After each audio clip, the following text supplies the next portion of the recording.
welcome back to my channel. So homegirl Rosie, you already know, and if you're new here, hi, my name is Rosie, but I'm the homegirl, so you can just call me homegirl Rosie.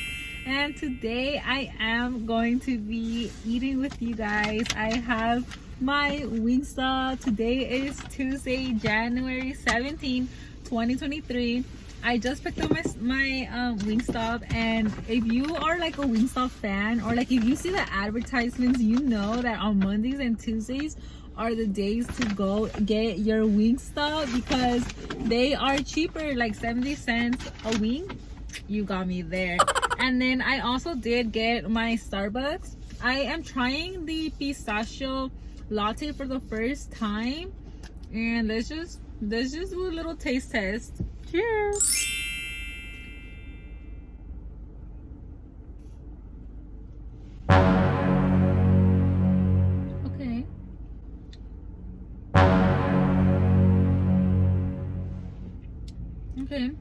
Okay, not bad.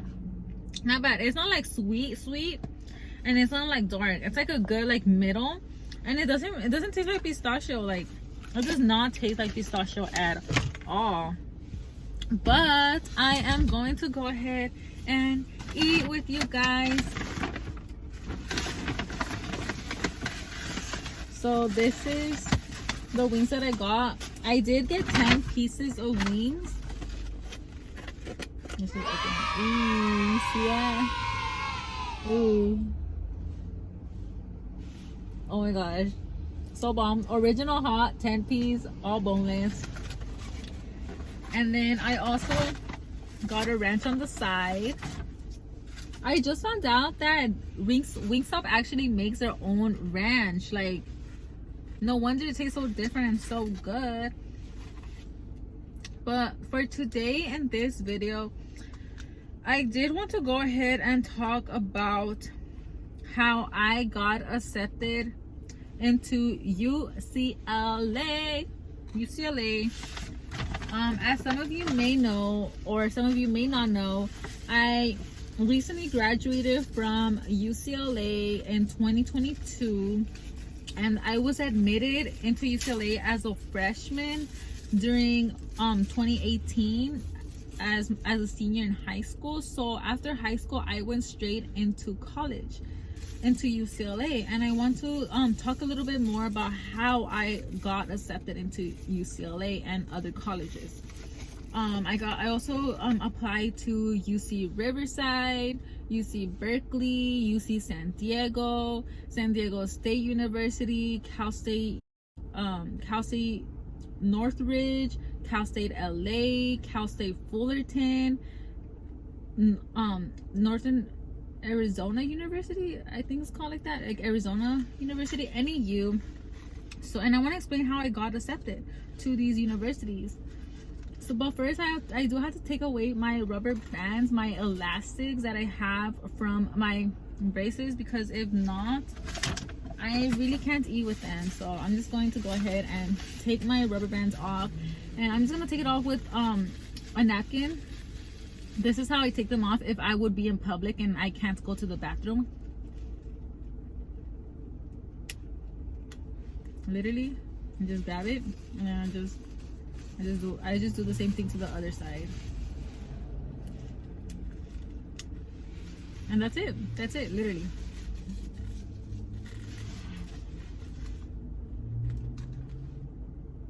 So also disclaimer, this is just my experience.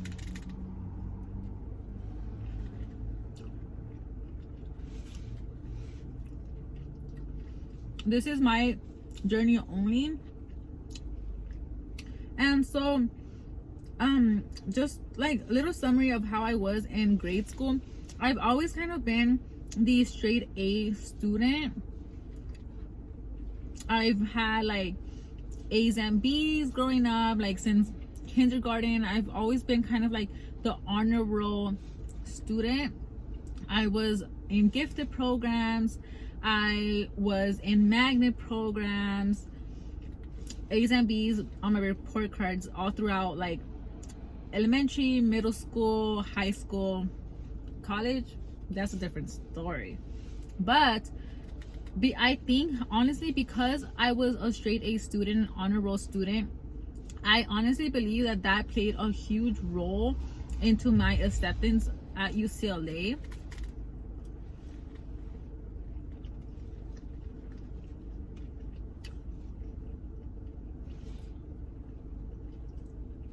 And then on top of that, I also did extracurricular activities at my high school. For example, I remember being part of mock trial, of debate team, of ASB, of soccer. So I did sports, and I also did like after school programs that really helped me, because colleges, they want to see that you are serious about your education and that you could handle it and balance education and your outside activities. So I was an honor roll student. I did extracurricular activities, and then I took the SAT, the standardized test that you have to take in order to get accepted to colleges. I did hear that like now it's not mandatory, which yes, like, oh, that SAT, oh my gosh, let's not even talk about it. But we do have to talk about it, because that honestly played a big role into my acceptance at UCLA. So at the time, it was 2018, 2017, and I took the SAT. And honestly, I only really took it like one time. So if you are taking the SAT or any test, I honestly do recommend taking it more than once, because you never know if you could get like a higher score. And also study. I did not study, I did not prepare. I'm the type of person that just kind of wings it, but I'm trying to change that. So I took the SAT, and for my SAT score, for my SAT score, I personally think that it's not as high as it could be. Like, I don't think I got the highest score. Like, I obviously didn't, because it's not like, it didn't break the scale, you know. So my SAT score was a 1050. So it's like, it's over 1,000, which was good, but it wasn't like 1,000 like 100, 1,200. I think it goes up to 1,600. So I was off by like 500 points. So that's point number 3. So number 1 was that I was an honor roll student. Number 2 was that I had an extracurricular activities. And number 3 is that I had a 1050 score on my SAT, which it's not too high, but it's high compared to everybody else's scores that are low, if you get what I mean. And then the next thing that I really believe that helped me get into UCLA was that I graduated from high school as valedictorian. Hey, I graduated as valedictorian. I could finally say that. Like, I never really said that to a camera. I never really said that to like people that I meet. Something that kind of, I was valedictorian and it just happened. But I didn't have like a really high GPA. I did have a higher than a 4.0, which my school considers valedictorian to anyone that achieved a 4.0 or higher. So with that being said, I was not the only valedictorian. I was like one out of like 20-30 valedictorians, because my high school was really big. It was almost like 500 students in total, I believe. I'm not sure. It was big.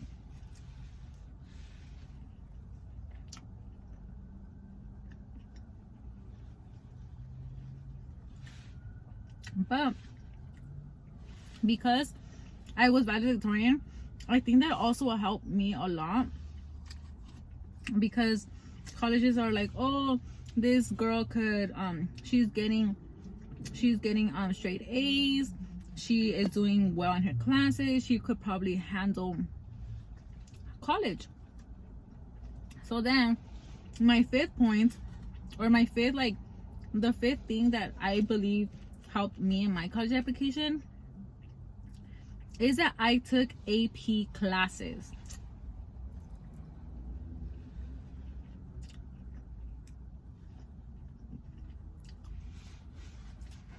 So if you're not familiar with AP classes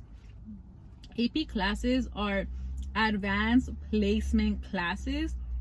They're considered to be classes that are equivalent to a class of college. So by you taking that class, it shows colleges that you are preparing yourself for college courses.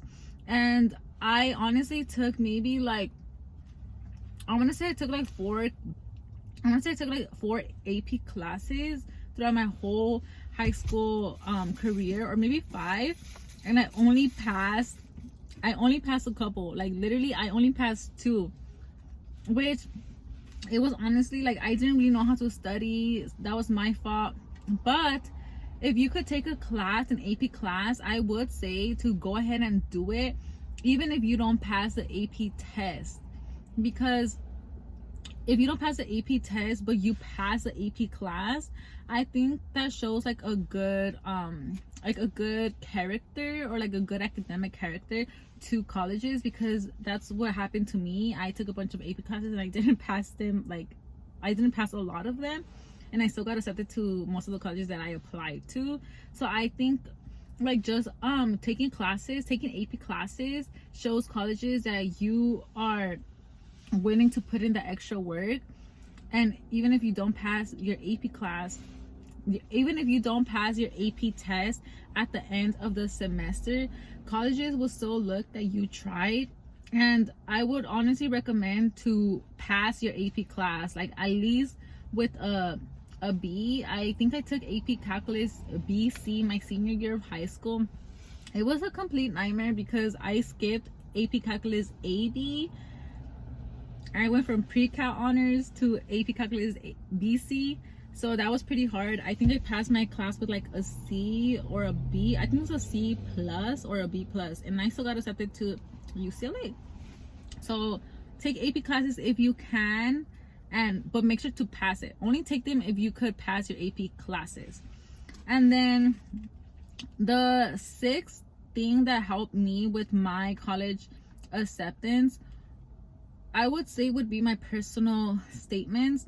And honestly, the personal statements, like if you don't have a valedictorian, if you don't have a honor roll student, if you're not a valedictorian, if you're not an honor roll student, it's okay. The personal statements could really help you, because this is the time where you could write your own story, where you could explain what happened in like hiccup situations, if there were any. Like let's say, for example, like let's say like your sophomore year of high school, you didn't do so good because your family was going through like a crisis, or the pandemic hit during your sophomore year of college, and let's say like you went homeless.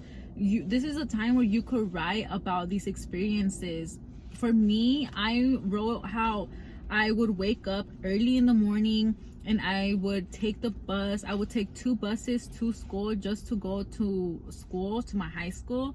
And I wrote how it was like an hour and a half to 2 hours bus ride, and I would manage my time wisely by doing homework on the bus ride to my school.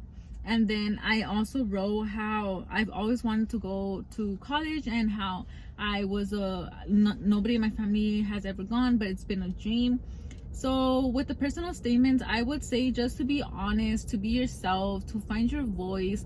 Don't try to use big words or big vocabulary words because you think that's gonna make you sound smarter, or you think that's going to make you stand out. Because honestly, I feel like, this is just my opinion, but I feel like if you're your authentic self, if you have your own voice in your writing, and if you share your true story, you could really touch someone's heart. Like you could really touch someone's feelings and make them help you get accepted into college. And yeah, that would be all for today's video. I do have my WingStop. I maybe ate like 3 wings, and I'm gonna finish eating them, but I'm probably just gonna eat like maybe like 2 more and then just start heading home, and then give the rest to my family. But I hope that this video was helpful to anyone out there that is interested in going to college. Hi everyone, so it is much later now. I am finally home. And I just wanted to mention that in my personal statement, I also wrote how I was a student worker, because I started working since I was 16 years old and I was a junior in high school. So I made sure to write that into my personal statement of colleges, how I was working part-time to help support my family and to help finance all my personal like high school things like prom and like senior activities and graduation. So I wrote my work experience into my college papers for my applications, and I think that also helped me stand out a lot, because not a lot of 16-year-olds work, not a lot of 16-year-olds have to work. You get what I'm saying? Like, not everyone has the same story as you, and it's true, because there is only one you, and you might as well share your unique story. And with that being said, I hope that you enjoy this video and that it helped anyone out there that is maybe considering, you know, going to college, or if you just watch this just to watch it, make sure to give me a thumbs up. Go ahead and comment down below your personal experience, your personal tips, and don't forget to subscribe. Okay, see you next time. Bye.